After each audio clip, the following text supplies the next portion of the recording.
Hello my dear students, कैसे हैं आप सब। मुझे विश्वास है कि आप सभी लोग मज़े से होंगे। तो आप लोग क्लास 10th केमिस्ट्री का जो फर्स्ट लेक्चर है उसको अच्छे ढंग से आप लोग देखे होंगे। ये तो भगवान ही जानते हैं।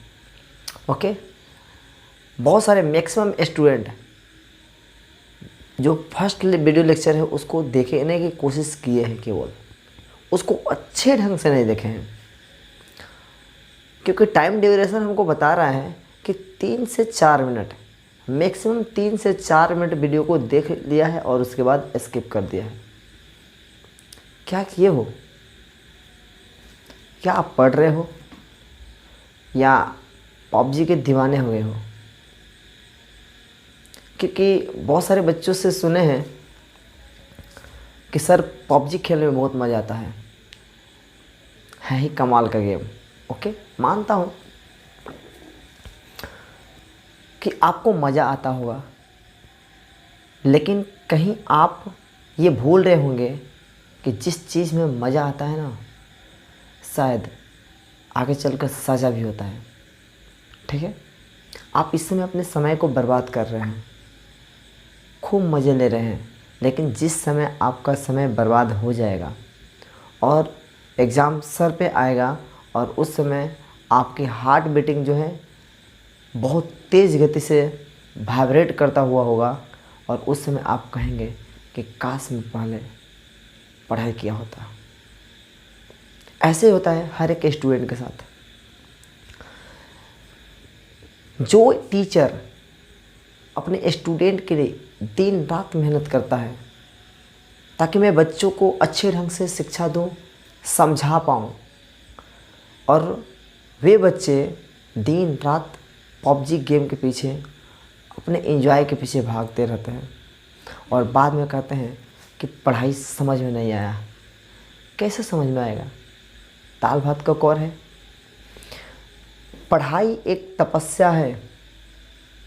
जो तपस्या को करेगा, जो त्याग करेगा, जो दिन रात अपने समय को यूटिलाइज करेगा, अपने आप को पहचानेगा, वही व्यक्ति ज्ञानी होता है। फिजूल के टाइम वेस्ट करने वाले व्यक्ति को कभी ज्ञान हासिल नहीं होती है। ज्ञान प्राप्त करने के लिए इबादत करना पड़ता है, तपस्या करना पड़ता है, तब जाकर ज्ञान प्राप्त होती है। एकांत की ज़रूरत होती है। ठीक है, और मुझे नहीं लगता है कि आप ऐसा करते हैं। जिस दिन आप इस पढ़ाई को तपस्या मानेंगे, इबादत मानेंगे और समझ जाएंगे कि बिना घोर मेहनत किए, बिना डेडिकेशन के ज्ञान प्राप्त नहीं हो सकती है। आप चाहते हैं कि नहीं, मैं सच में पढ़ाई को अच्छे ढंग से करें, तो आप आज से ही वो सब कुछ त्याग दीजिए जिसमें आप समय को बर्बाद कर रहे हैं और आपके लक्ष्य के बाधा बनता हो।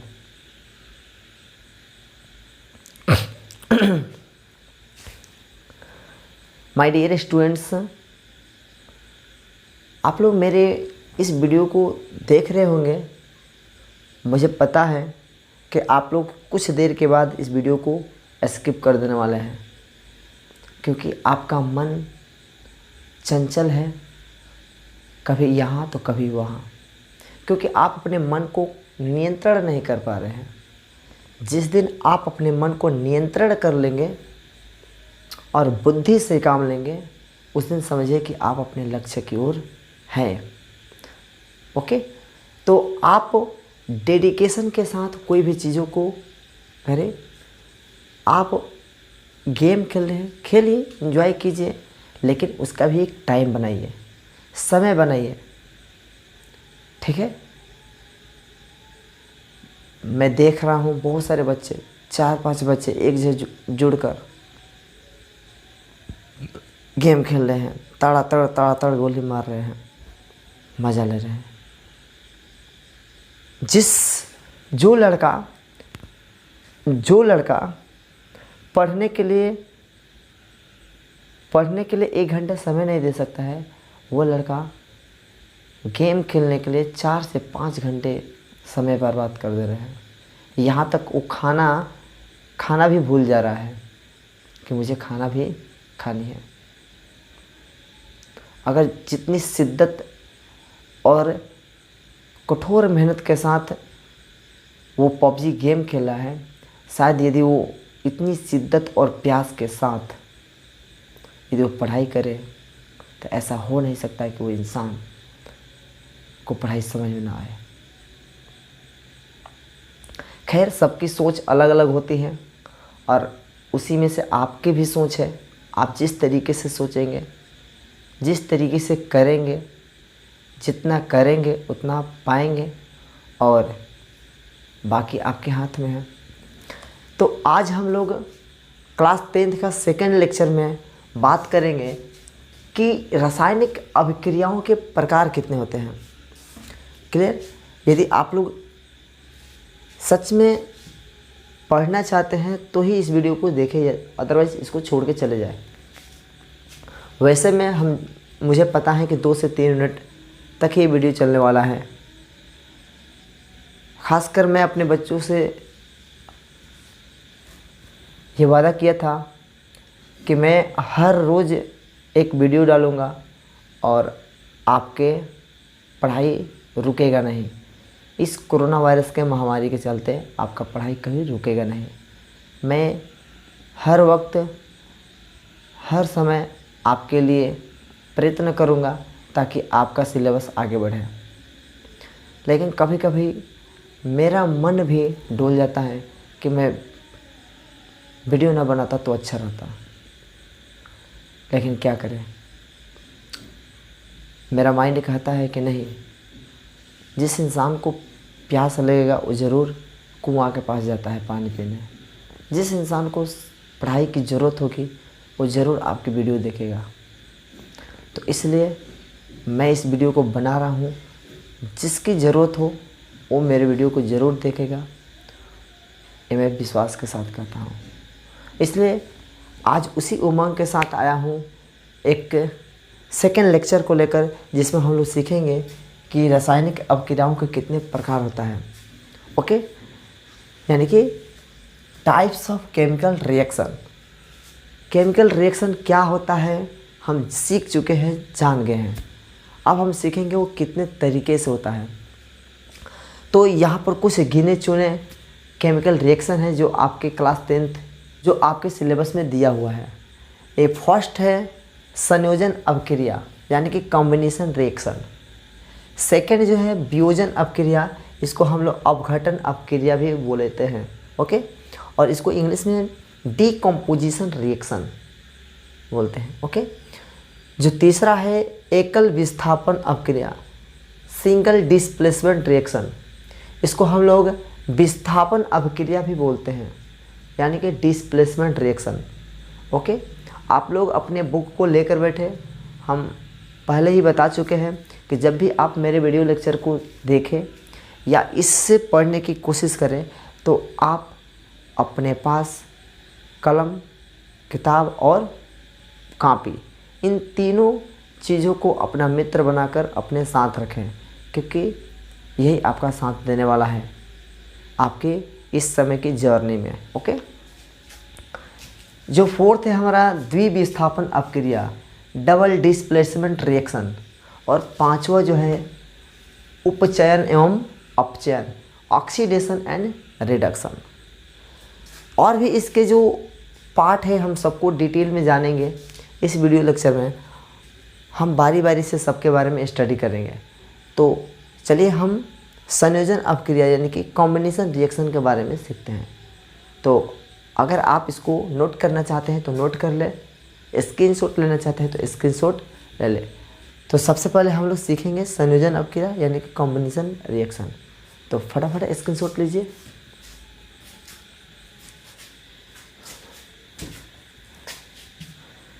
तो चलिए यहाँ पर आपको ध्यान दीजिए, संयोजन अभिक्रिया यानी कि कॉम्बिनेशन रिएक्शन, ये जो रिएक्शन है, अभिक्रिया है, इसके नाम से ही पता चल रहा है कंबाइन करना यानी कि संयोजन करना। इसमें क्या होता है कि दो या दो से अधिक पदार्थ जो है आपस में रिएक्शन करके अभिक्रिया करके एक नया पदार्थ बनाता है।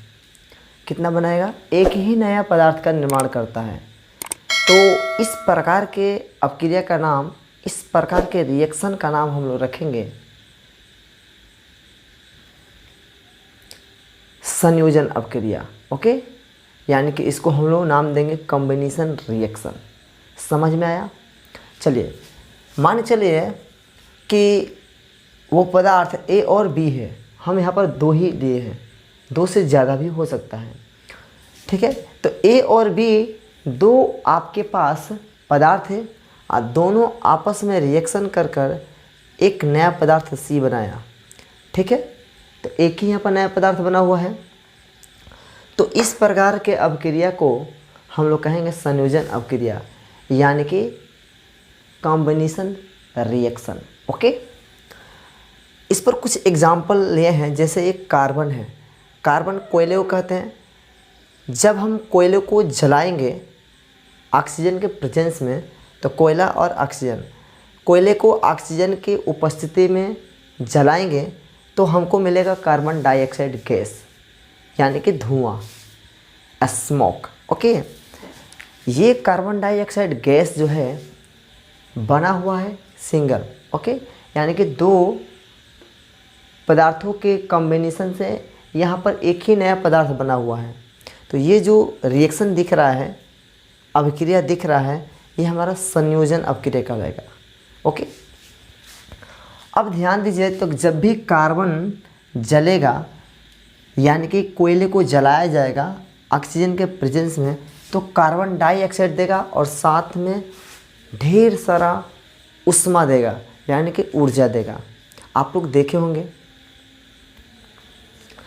जब कार्बन को हम जलाते हैं तो एलॉट ऑफ हीट प्रोड्यूस करता है, ज़्यादा मात्रा में ऊष्मा का उत्सर्जन करता है कि नहीं, है ना। तो सेकेंड एग्जांपल देखते हैं, हाइड्रोजन और ऑक्सीजन दोनों को कंबाइन कराएंगे तो H2O का फॉर्मेशन हुआ है यहाँ पर, यानी कि जल बना हुआ है। ओके, तो यहाँ पर सिंगल ही सब्सटेंस बना हुआ है, अकेले ही पदार्थ बना हुआ है। ठीक है, तो ये भी हमारा क्या है, संयोजन अभिक्रिया है।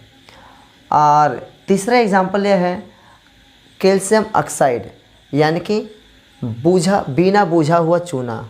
बिना बुझा हुआ चूना का मतलब क्या कि वो बुझा हुआ नहीं है। जब आप बिना बुझा हुआ चूने को जल में डालेंगे, H2O में डालेंगे, तो ये आपस में रिएक्शन कर कर कैल्शियम हाइड्रोक्साइड बनाएगा।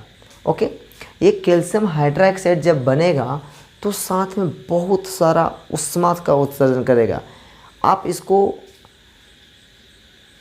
इसका प्रयोग घर पर कर सकते हैं। एक कंटेनर लेंगे और उसमें आप बिना बुझा हुआ चूना को जब डालेंगे तो बबल्स उसमें से निकलना शुरू होगा।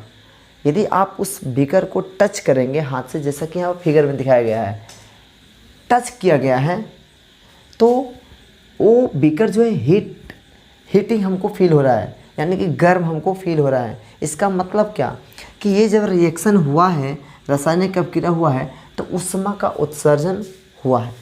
समझ में आ रहा है ना। और वो पानी में बबल्स दिखाई देगा, बबल में बुलबुले।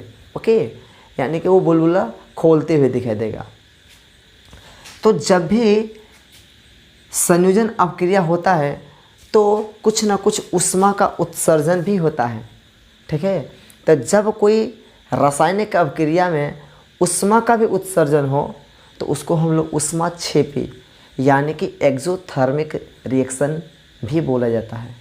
ठीक है, तो आपसे ये भी क्वेश्चन पूछ लिया जाएगा कि ऊष्माक्षेपी अभिक्रिया किसको कहेंगे, तो आप सिंपली जवाब दीजिएगा कि ऐसा रासायनिक अभिक्रिया जिसमें ऊष्मा का भी उत्सर्जन हो, यानी कि उत्पाद बनने के साथ साथ ऊष्मा का भी उत्सर्जन हो, इस प्रकार के रासायनिक अभिक्रिया का नाम आप लोग देंगे ऊष्माक्षेपी रासायनिक अभिक्रिया। क्लियर, समझ में आ रहा ना।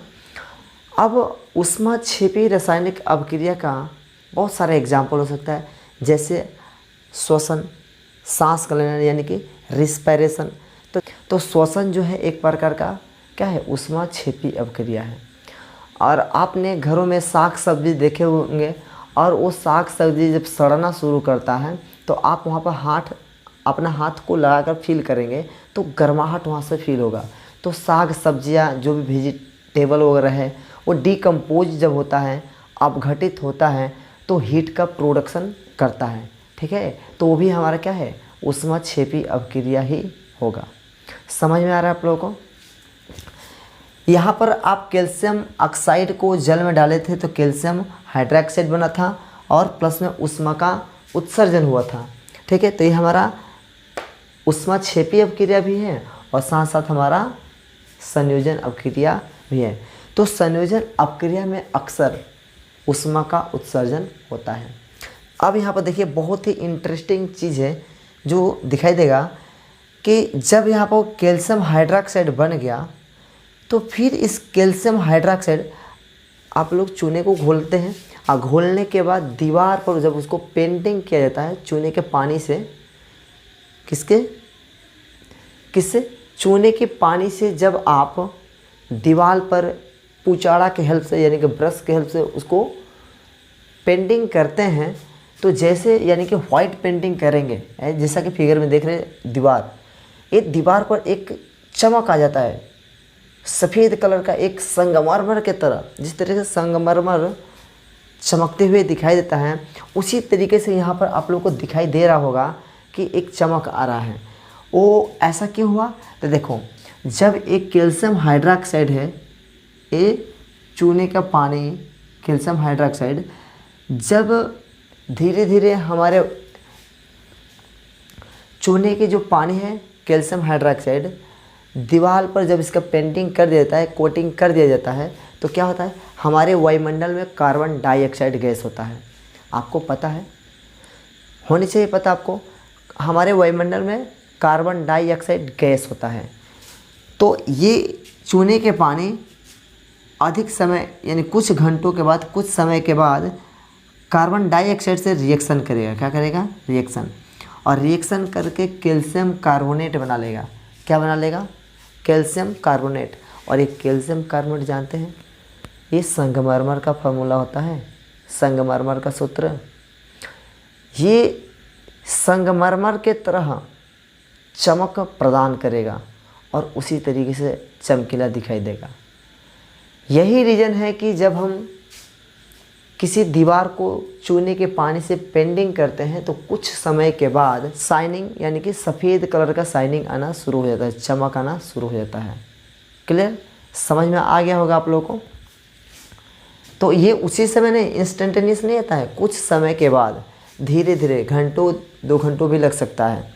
क्यों, क्योंकि कार्बन डाइऑक्साइड हमारे वायुमंडल में होता है, तो धीरे धीरे रिएक्शन करता है, और धीरे धीरे रिएक्शन करके उसका कलर में, उसका रंग में निखार आना शुरू होता है, यानी कि चमकना शुरू करता है।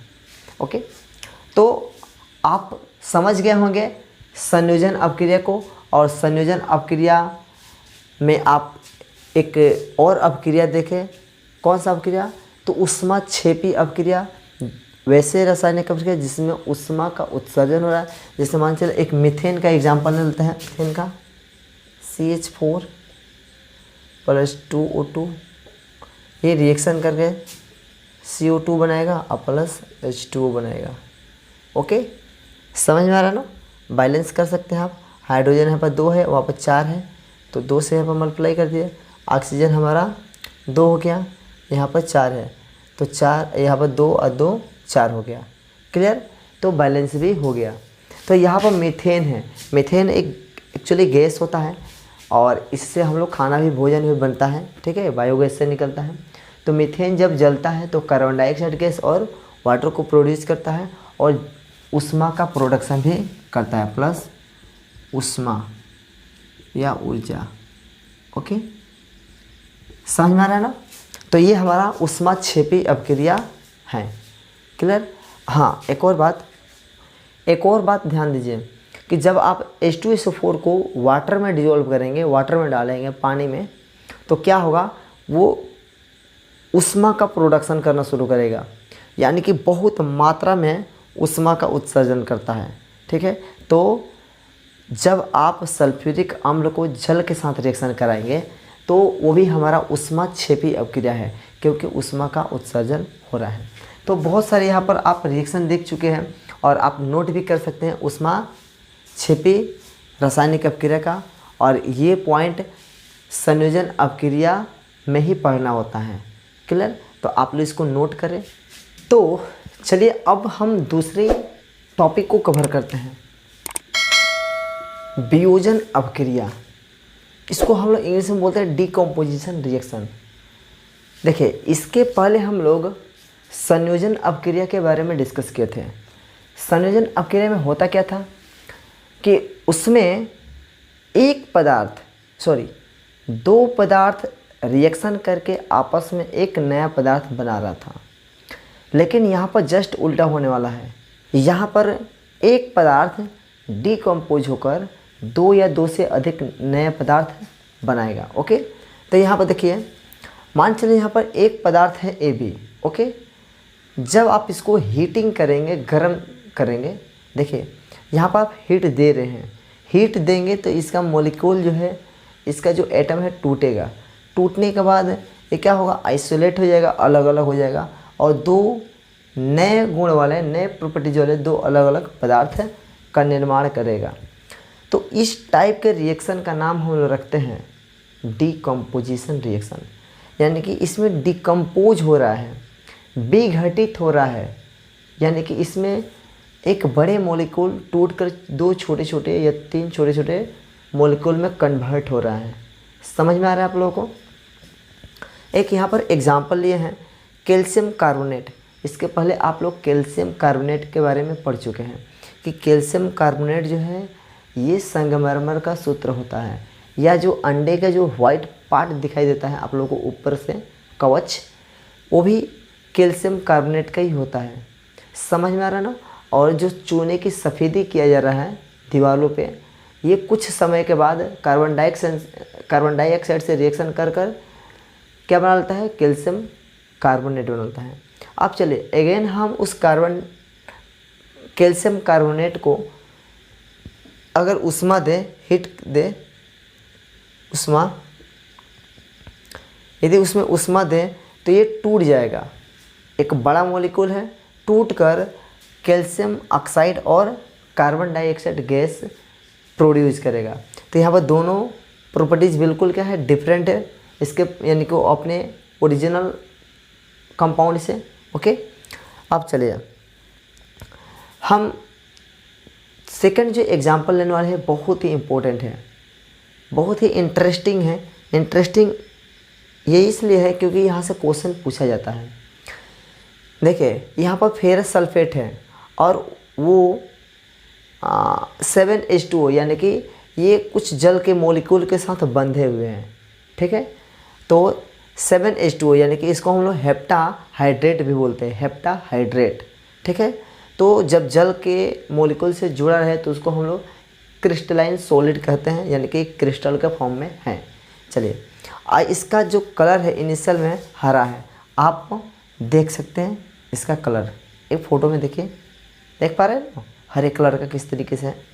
चलिए, तो ये हरे कलर का होता है इनिशियल में, लेकिन जब आप इसको ऊष्मा देते हैं, हीट देते हैं, ऊष्मा, तो ये क्या होगा, पहले टूटकर इसका मॉलिक्यूल जो वाटर का मॉलिक्यूल है ये भाप के रूप में उड़ जाएगा। ठीक है, यानी कि गैस के रूप में उड़ जाएगा। तो यहाँ पर देखिए गंदी सफ़ेद रंग का फेरस सल्फेट बना लेगा। क्या बना लेगा? Ferrous sulphate. और ये जो वाटर का मॉलिक्यूल है ये गर्म होकर भाप में बदल कर उड़ जाएगा। क्लियर? यहाँ तक समझ में आया? अब देखिए अभी भी हम हीट कर ही रहे हैं, अभी भी हम इसको हीट कर रहे हैं, गर्म ही दे रहे हैं, इसको गर्म कर रहे हैं। जब इसको फाइनल गर्म करेंगे ये ऊष्मा लेकर यही फेरस सल्फेट जो है भूरी रंग का फेरिक ऑक्साइड बना लेगा। क्या बना लेगा? Ferric oxide. देखिए यहाँ पर फेरिक ऑक्साइड का फ़ोटो, बिल्कुल ब्राउन कलर आप लोगों को दिख रहा है। ठीक है, दिखाई दे रहा है ना आप लोगों को? ठीक ऐसे ही ब्राउन कलर का वो हो जाएगा फेरिक ऑक्साइड। ये सॉलिड फॉर्म में होगा, ठीक है। और साथ साथ SO2 यानी कि सल्फर डाइऑक्साइड गैस देगा और सल्फर ट्राइऑक्साइड गैस। तो यहाँ पर देखिए एक्टिविटी इसका किया गया है, एक बीकर है, ठीक है ना, और उसमें ये सब लेकर हीटिंग किया जा रहा है और एक पाइप है जिसके द्वारा ये गैस निकला है। हाँ, यहाँ पर थोड़ा सा सावधानियाँ बरतनी है कि जो पाइप है चेहरे के और न रहे, ये चेहरे से हल्का इधर रहे, ताकि इसका जो धुआं निकले, इसका जो गैस निकले बहुत ही विषैला होता है। और एक गैस के जो गैस निकला उसको थोड़ा सा हवा से उस गैस को थोड़ा सा दबाइए, थोड़ा सा नाक में आए, आप उसको जब महकेंगे तो ये सल्फर डाइऑक्साइड का जलने का दुर्गंध आएगा, ठीक है, इसी के जैसा गंध आएगा, ऐसा लगता है जला हुआ, ठीक है। तो इस तरीके से स्मेल आता है, ठीक है। तो यहाँ पर आप क्या देखें कि फेरस सल्फेट को जब हम गर्म किए तो फाइनल फेरिक सल्फेट यानी कि हरे रंग से वो भूरे रंग में कन्वर्ट हो गया। यहाँ पर कलर का चेंजेबल हुआ है। देखिए इस टाइप की जब रिएक्शन हो रहा है तो हीट एक्स्ट्रा ले रहा है बाहर से। हीट एक्स्ट्रा जब बाहर से लेगा यानी कि उष्मा को बाहर से जब ले रहा है, उष्मा को सोख रहा है, ऑब्जर्व कर रहा है, और उसका जो ये मॉलिक्यूल है उष्मा को लेकर ये टूट रहा है, टूट कर दो नए कंपाउंड बना रहा है, ठीक है। तो जब कोई रासायनिक अभिक्रिया में एक्स्ट्रा एनर्जी को, उष्मा को लिया जा रहा है बाहर से और उसके मॉलिक्यूल टूट रहा है, तो इस टाइप के रिएक्शन को हम लोग उष्मा शोषी रासायनिक अभिक्रिया नाम देते हैं। उष्मा शोषी आप समझिएगा, उष्मा को शोषण करने वाला, ठीक है ना। A type of chemical reaction in which heat is observe, okay. इसमें हीट का क्या होता है, ऑब्जर्व होता है। ऑब्जर्व होकर a large compound convert into two और more than a smaller compound, okay. इसमें बड़े कंपाउंड दो या दो से अधिक कंपाउंड में क्या हो जाता है, टूट जाता है, क्लियर। तो दो या दो से अधिक पार्ट में टूट जाएगा तो डिकम्पोजिशन रिएक्शन हो गया, ठीक है। तो आप लोग इसको समझ लिए। और भी यहाँ इसका स्क्रीनशॉट ले सकते हैं आप।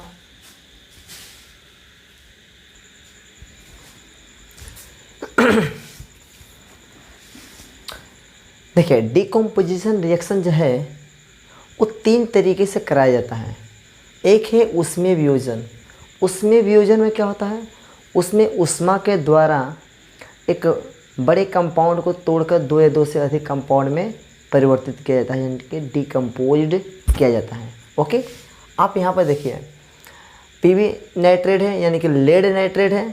ये इनिशियल टाइम में रंगहीन होता है। रंगहीन का मतलब उसका कोई कलर नहीं होता है, डिस्कलर होता है, ओके।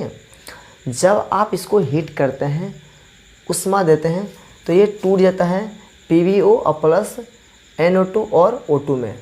अब यहाँ पर ध्यान दीजिए, यहाँ पर जो PbO है वो गर्म जब तक रहेगा, गर्म अवस्था में लाल रंग का, लाल भूरा रंग का होता है। किस कलर का होता है, लाल भूरा रंग का, ओके। और जब ठंड होता है, ठंड अवस्था में पीला रंग का हो जाता है। समझ में आया, यानी कि इसका कलर में चेंजिंग हो गया।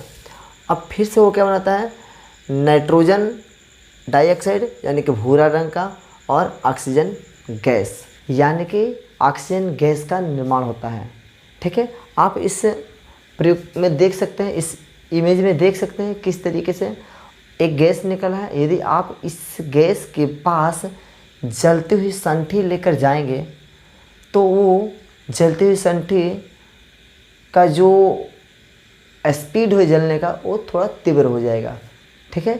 साए साए का आवाज़ से जलना शुरू कर देगा, यानी कि वो लौ जो है तेज़ हो जाएगा, ठीक है। इससे क्या प्रूफ होता है कि ऑक्सीजन गैस ही निकल रहा है, क्योंकि ऑक्सीजन गैस किसी पदार्थ को जलने में मदद करता है, क्लियर, ठीक है। तो नेक्स्ट चलते हैं, ये समझ में आ गया होगा। दूसरा है विद्युतीय वियोजन। विद्युतीय वियोजन में हम लोग क्या करते हैं, विद्युत धारा के द्वारा यानी कि इलेक्ट्रिक करंट के द्वारा हम किसी कंपाउंड को दो या दो से अधिक पार्ट में तोड़ते हैं, यानी कि डिकम्पोज्ड करते हैं, अपघटित करते हैं। चलिए इसमें जल है। जल को हम विद्युत धारा प्रवाहित करेंगे तो जल टूट जाएगा और टूट कर 2H2 गैस और प्लस O2 गैस देगा। ठीक है, इसके लिए हम एक प्रयोग करते हैं। इसके लिए आप इस इमेज में देखिए। ठीक है, आप इस इमेज में क्या देख रहे हैं कि 2 इलेक्ट्रोड हैं और उसे हम लोग जल के अंदर डाले हुए हैं, देख पा रहे हैं। अब ये 2 इलेक्ट्रोड जो है, एक इलेक्ट्रोड को हम लोग बैटरी के 6 वोल्ट का बैटरी लिए हैं, बैटरी के नेगेटिव टर्मिनल से जोड़ते हैं।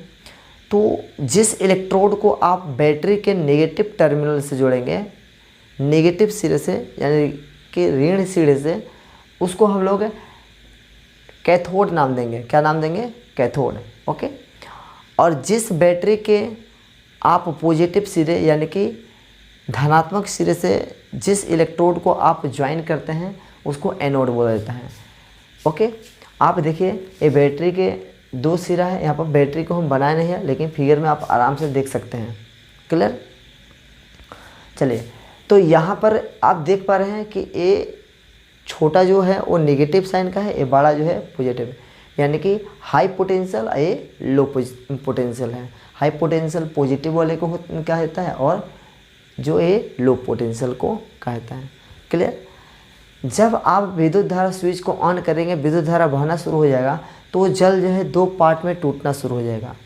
तो 2 पार्ट में टूटेगा तो कुछ गैस जो है यहाँ पर आके जम जाएगा और कुछ गैस यहाँ पर। अब इसको आइडेंटिफाई कैसे करेंगे कि इस इलेक्ट्रोड पर कौन सा गैस है और इस इलेक्ट्रोड पर कौन सा गैस है? तो हम जानते हैं यहाँ पर ऑक्सीजन है, यहाँ पर। चलिए, ऑक्सीजन क्या करता है? आग को जलने में मदद करता है। और हाइड्रोजन क्या करता है? वो भी आग को जलाता है, लेकिन फट फट आवाज़ के साथ जलाता है। तो यदि हम एक जलती हुई माचिस की संठी लेकर जाए, तीली लेकर जाए, और हम हर एक इलेक्ट्रोड को चेक करें तो पता चल जाए वहाँ पर कौन सा गैस है।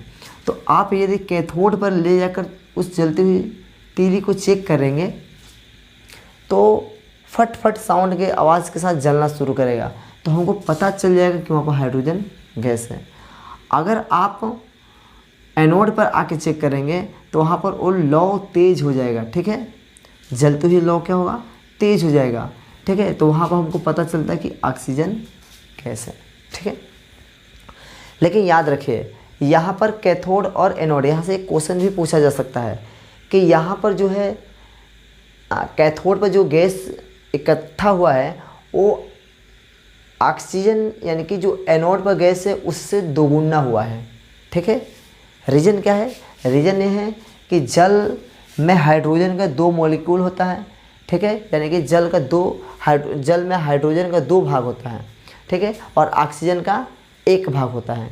इसलिए जब भी गैस बनेगा तो हाइड्रोजन का 2 भाग बनेगा और ऑक्सीजन का 1 भाग। इसलिए वहाँ पर गैस जो होता है दोगुनी मात्रा में होती है। ठीक है, गैस की आयतन दोगुनी मात्रा में होती है। तो आप अच्छे ढंग से क्वेश्चन का जवाब दे सकते हैं यदि आपका कॉन्सेप्ट बढ़िया है। ठीक है, चलिए, तो आप लोगों को विद्युतीय वियोजन समझ में आ गया। ठीक है, तीसरा जो है प्रकाश रासायनिक वियोजन। तो प्रकाश रासायनिक वियोजन में क्या होता है? इसमें AgCl यानी यहाँ पर सिल्वर क्लोराइड। जब आप सिल्वर क्लोराइड को देखेंगे तो इनिशियल में उसका सफ़ेद रंग दिखाई देगा, लेकिन जब आप इसको सूर्य के प्रकाश में ले आकर एक प्याले में रख दीजिए, ठीक है, तो ये सूर्य के प्रकाश को अवशोषित कर कर उसका कलर जो है डिस्कलर हो जाएगा, धूसर रंग का हो जाएगा, गंदा। ठीक है ना, डल कलर का हो जाएगा। ठीक है, और क्लोरीन गैस क्रिएट करेगा। ओके, क्लोरीन गैस वहाँ से बाहर निकालेगा। क्लियर? तो यहाँ पर आप देख पा रहे हैं कि कलर में चेंज हो गया और यहाँ पर जो सिल्वर क्लोराइड है वो टूटकर 2 नए प्रॉपर्टीज वाले कंपाउंड को बना लिया। ओके, समझ में आ रहा है?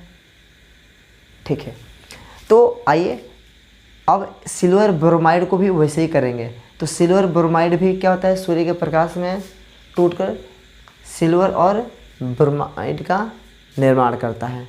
तो इस तरीके से यहाँ पर प्रकाश रासायनिक वियोजन द्वारा भी देख लिया।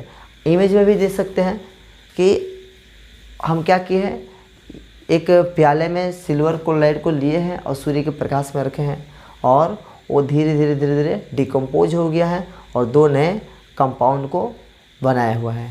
ओके, तो इमेज में देखने से हमको पता चल जाता है।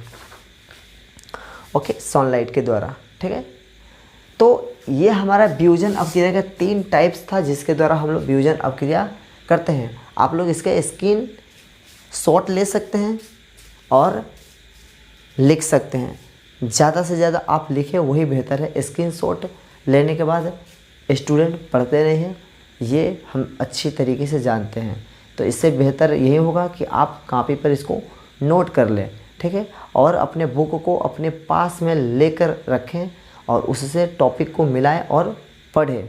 ठीक है, क्योंकि रियल नॉलेज तभी होता है जब आप अपने आप से ऑब्जर्विंग करते हैं, अपने आप से पढ़ते हैं और सोचते हैं। ठीक है, रियल नॉलेज का यही फंडा है। ठीक है, हम लोग तो एक गाइडर है, गाइड कर रहे हैं कि इस तरीके से ये चीज़ें होती है, आप पढ़िए। तो आइए इस टॉपिक को समझते हैं। देखिए, ये टॉपिक जो है एकल विस्थापन अपक्रिया है। ठीक है, इसमें क्या होगा कि एक तत्व किसी दूसरी यौगिक के तत्वों को क्या करेगा, विस्थापित कर देगा, यानी कि हटा देगा, और हटाकर उसकी जगह पर अपना स्थान बना लेगा और एक नया कंपाउंड बनाएगा। ठीक है, तो यहाँ पर क्या किया, तो किसी दूसरी कंपाउंड के तत्वों को हटाकर उसका जगह ले लिया। ठीक है, तो यहाँ पर एक तत्व को हटाकर अपना स्थान लिया है, इसलिए इसको हम लोग एकल विस्थापन रासायनिक अपक्रिया कहेंगे। ठीक है, यहाँ पर देखिए, जब कोई तत्व दूसरे तत्व को उसके यौगिक के विलयन से विस्थापित कर खुद उसका स्थान ले लेता है तब उसे विस्थापन अपक्रिया कहते हैं। ठीक है, यहाँ पर जो लड़ाई होने वाला है मजबूती और कमजोरी पर है। ठीक है, यहाँ पर सक्रियता श्रेणी को हम यहाँ पर लिखे हुए हैं। सबसे हाई पावर में रहता है ये। अगर ये किसी दूसरे तत्वों के पास जाएगा तो उसको हटाकर उसका जगह पर ले लेगा। जैसे यहाँ पर लोहा हटाया हुआ है कॉपर को, अगर इसको फिर हम के से रिएक्शन करा दें पोटेशियम से, तो Fe को हटाकर वहाँ पर पोटेशियम सल्फेट बन जाएगा। ठीक है, क्योंकि उसकी जो क्षमता है रिएक्शन करने का सबसे ज़्यादा है। ठीक है, अब चलिए, अब यहाँ पर घटते आ रहा है, इससे कम इसका होता है, इससे कम इसका, इससे कम इसका, इससे कम इसका, इससे कम Zn का, Zn से कम Fe का, Fe से कम Pb का, Pb से कम Cu, Cu से कम Ag और Ag से कम Au और लास्ट में Pt प्लेटिनम आता है। ठीक है, अब देखिए, अगर ये तत्व जो है एक कंपाउंड बनाया हुआ है, अगर Mg जाएगा उसे रिएक्शन करें तो Al को हटाकर वहाँ पर Mg हो जाएगा और उस यौगिक के साथ अपना खुद कंपाउंड बनाएगा। ठीक है, उसी तरीके यहाँ पर देखिए, कॉपर से रिएक्शन हुआ है, कॉपर सल्फेट से ऊपर है Fe, और Fe यहाँ पर आकर रिएक्शन किया है तो इस कंपाउंड से, इस यौगिक से इस तत्व को हटा दिया है, हटाकर फेरस सल्फेट बना लिया है। तो इसमें एक तत्व को विस्थापित कर दिया है, तो इसलिए इसको हम लोग एकल विस्थापन अपक्रिया नाम दिए हैं। समझ में आ रहा है कि नहीं? अब यहाँ पर ध्यान दीजिए कि यहाँ पर कॉपर सल्फेट जो है नीला कलर का होता है। कैसा होता है जी? नीला। चलिए, आप यहाँ पर फिगर में ध्यान दीजिए, ये फिगर देखिए और फिगर को खूब अच्छे से समझने की कोशिश कीजिए। इनिशियल टाइम में जो सॉल्यूशन है वो नीला कलर का है, लेकिन हम यहाँ पर 2 किल लिए हैं, कांटे लिए 2 फ्रेश, ओके, और 1 किल को बाहर रखे हैं अपने पास और 1 किल को हम इस फेरस यानी कॉपर सल्फेट में डाले हैं। कुछ देर के बाद हम देख रहे हैं कि उस विलयन यानी कि उस सॉल्यूशन का कलर जो है धीरे धीरे धीरे बदल कर हरा हो गया। ठीक है, हरा हो गया, और उस कांटे को जब निकाले और अपने जो पास रखे थे कांटे कील उससे मैच कराए तो ये अलग कलर यानी कांटे जो है कील वो बिल्कुल भूरा कलर का हो गया है। किस कलर का हो गया है? भूरा। वो क्यों है? क्योंकि कॉपर हटा हुआ है इस सॉल्यूशन से, ये जाकर उस कांटे पर डिस्पैच हो गया, ओके, वहाँ पर जाकर डिपॉजिट हो गया है, जमा हो गया है। जिसके कारण उसका कलर क्या हो गया है, भूरा कलर हो गया है। देखिए होता क्या है कि ये जो कील था, इस कील से लोहा का मॉलिक्यूल यहाँ से टूटने लगा, टूट के इसके विलयन में घुलने लगा, ठीक है। तो जो स्थान छोड़ रहा है वहाँ पर कॉपर का जो मॉलिक्यूल है वो आकर वहाँ पर भर जा रहा है। अब भर के उसके स्थान को ले लिया है और लेकर भूरे कलर का एक लेयर बना लिया है, ठीक है। समझ में आ रहा है? इस फेरस सल्फेट का कलर हरा क्यों हो गया? तो आपको बताना है कि लोहे से जब कॉपर सल्फेट से रिएक्शन कराया गया है तो लोहा जो है कॉपर सल्फेट के विलयन से कॉपर को डिस्प्लेसमेंट किया है और फेरस सल्फेट बना है। फेरस सल्फेट यानी कि आयरन सल्फेट बनने के कारण इस विलयन का रंग नीला से हरा हो गया है, ठीक है। आप लोग आंसर में लिखेंगे। उसी तरीके से जिंक है, कॉपर सल्फेट से रिएक्शन करेगा तो जिंक सल्फेट बनाएगा और कॉपर को डिस्प्लेस कर देगा। क्यों कॉपर को डिस्प्लेस करेगा? क्योंकि कॉपर से ज़्यादा जिंक रिएक्टिव होता है, ओके, ज़्यादा क्षमता वाले होता है। उसी तरीके से कॉपर को यदि अगर सिल्वर नाइट्रेट से रिएक्शन करा दे तो एक सिल्वर को ये यहाँ से डिस्प्लेस कर देगा और कॉपर नाइट्रेट बनाएगा। देखो सिल्वर नीचे है, कॉपर ऊपर है, तो कॉपर सिल्वर को हटा देगा, हटाकर वहाँ पर अपना जगह ले लेगा, एक नया कंपाउंड बना लेगा। तो इस तरीके के रिएक्शन को हम लोग नाम देंगे एकल विस्थापन अपक्रिया, ठीक है, single displacement reaction. Okay, I hope आप लोगों को समझ में आ रहा होगा। यदि नहीं समझ में आ रहा है तो बार बार वीडियो को रिपीट करें, बिल्कुल समझ में आएगा। और हाँ, आप लोग इमेज को भी देखने की कोशिश कीजिए, इमेज से भी बहुत ज़्यादा क्लैरिटी मिलता है। इसके पहले वाले इमेज को देखिए, अभी भी है, ठीक है। अब आप अपने बुक को भी पढ़ने की कोशिश कीजिए, हर एक क्रियाकलाप को पढ़िए, ठीक है। और आप मेरे चैनल को सब्सक्राइब भी कर लीजिए अगर नहीं किए हैं तो। और हाँ, लाइक कीजिए और कमेंट्स कीजिए, क्योंकि मुझे कमेंट्स पढ़ने में बहुत मज़ा आता है, ठीक है। और आप कमेंट्स में अपना थॉट को शेयर कीजिए कि आप लोग क्या चाहते हैं या किस चीज़ की कमी हो रही है, ठीक है। तो इसके बाद आता है डबल डिस्प्लेसमेंट रिएक्शन। तो डबल डिस्प्लेसमेंट रिएक्शन को सीख लेते हैं, वो भी बहुत ही आसान है। इसको आप स्क्रीनशॉट लीजिए, ठीक है, और इसको भी याद रखिएगा।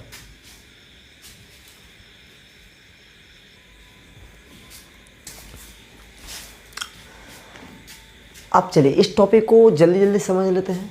रात काफ़ी हो चुकी है, लगभग 1-1:30 बज रहा है, ठीक है। और इतना मेहनत मैं सिर्फ आप लोगों के लिए कर रहा हूँ। और आप लोग मेरे वीडियो को लाइक सब्सक्राइब करना ना भूलें। और हाँ, अपने दोस्तों के साथ शेयर करें ताकि मेरा चैनल ग्रो करे और मुझे और मेहनत करने के मौका मिले, ठीक है। मैं आप लोगों के लिए इतना मेहनत कर रहा हूँ, आप लोग केवल थोड़ा सा मेहनत करेंगे तो शायद मैं आगे तक बढ़ सकूं, ठीक है। अगर मैं इतना मेहनत कर रहा हूं तो मेहनत का फल ज़रूर मिलनी चाहिए। ओके, चलिए द्विविस्थापन अपक्रिया। इसमें क्या होता है, जब दो यौगिक अपने आयनों के अदला बदली करके नए यौगिक का निर्माण करते हैं, ठीक है।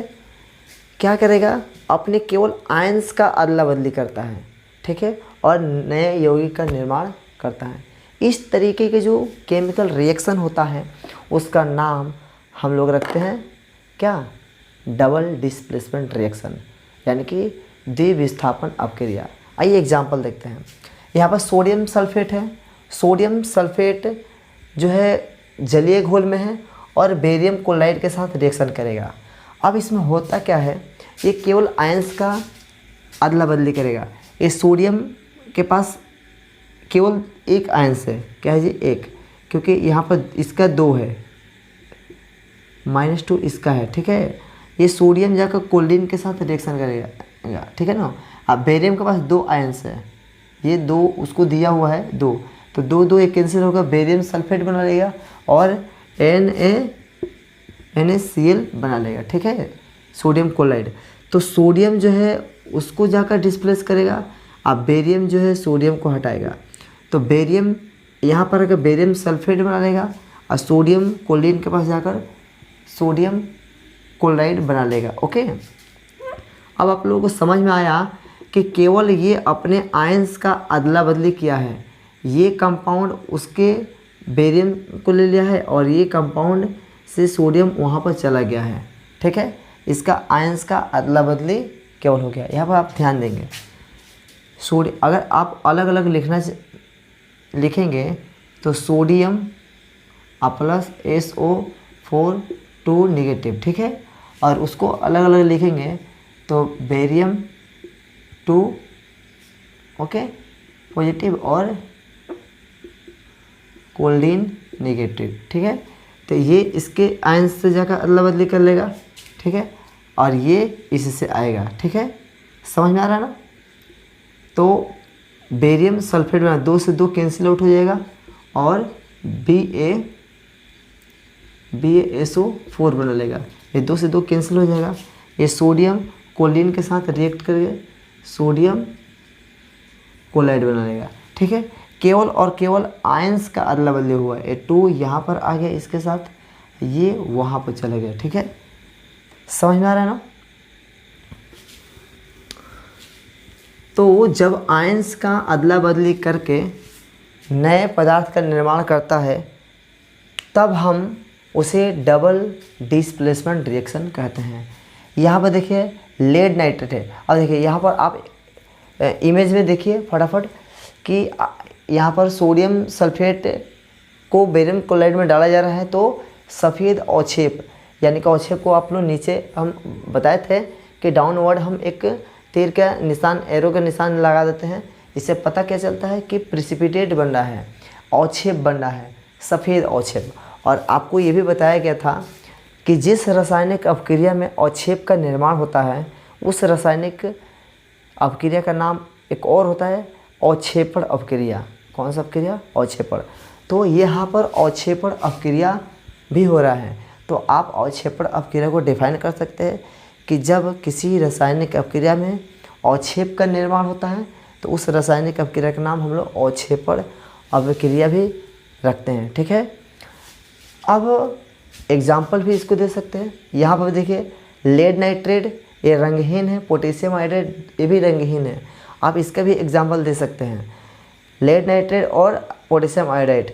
ठीक है, जब पोटेशियम आयोडाइड को लेड नाइट्रेट में डाला जाता है, ठीक है, तो पीला अवक्षेप यानी कि लेड आयोडाइड का निर्माण होता है। फोटो में आप इजीली देख सकते हैं कि येलो कलर का गाढ़ा प्रिसिपिटेट बना हो जाकर नीचे बैठ रहा है धीरे धीरे। ठीक है, और पोटेशियम नाइट्रेट बन रहा है। तो यहाँ पर भी क्या हुआ है, पोटेशियम यहाँ पर आके इसको डिस्प्लेस कर दिया है और Pb वहाँ पर चला गया था। Pb वहाँ पर पोटेशियम आयोडाइड बना लिया है और पोटेशियम यहाँ पर आके पोटेशियम नाइट्रेट बना लिया है। ठीक है, बहुत भारी नहीं है, आसान है, केवल आपको वक्त देना है। ठीक है, और वक्त के साथ अपने आप को इम्प्रूव करना है। तो आज के लिए इतने ही रहने देते हैं और नेक्स्ट वीडियो लेक्चर में हम लोग सीखेंगे ऑक्सीडेशन और रिडक्शन के बारे में, यानी कि ऑक्सीकरण और अवकरण। ठीक है, रात बहुत काफ़ी हो चुकी है। आप लोग मेरे चैनल को सब्सक्राइब कर लें आप यदि नए हैं तो, और लाइक करें, कमेंट्स करें और इसे अपने फेसबुक व्हाट्सएप ग्रुप में शेयर करें। इससे होगा क्या कि हो सकता है कि आपके सोशल मीडिया प्लेटफॉर्म पर से कोई ना कोई ऐसा लड़का होगा जो पढ़ना चाहता होगा, वो भी आकर मेरे वीडियो लेक्चर से लाभ उठा सकता है। शेयर करना ना भूलें क्योंकि मैं इस प्लेटफॉर्म पर नया हूँ। ठीक है, और मैं चाहता हूँ कि मेरा चैनल ग्रो करे और आप लोगों के लिए मैं और काफ़ी मेहनत करूँ। ठीक है, तो आज के लिए इतने रहने देते हैं। Bye bye, thanks for watch my videos. Okay, आप लोग इसका स्क्रीनशॉट ले लीजिए।